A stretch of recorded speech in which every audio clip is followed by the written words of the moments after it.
हे राज्यातले म्हणजेच महाराष्ट्रातील 200 पर्यटक अडकलेत।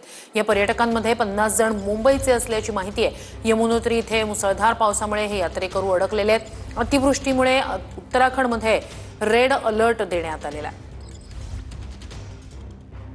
तर उत्तराखंडमध्ये अतिवृष्टीमुळे सध्या पर्यटक ठिकठिकाणी अडकून पडलेले आहेत। राज्यातले महाराष्ट्रातले 200 पर्यटक उत्तराखंडमध्ये अडकलेले आहेत, ज्यात 50 जण मुंबईचे असल्याची माहिती आहे।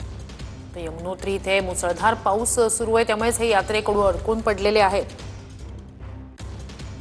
तो उत्तराखंडमध्ये अतिवृष्टीमुळे सध्या परिस्थिती बिकट आहे। महाराष्ट्रातले 200 पर्यटक अडकून पडलेले आहेत उत्तराखंडमध्ये, त्यातले 50 जण मुंबईतील असल्याची माहिती आहे।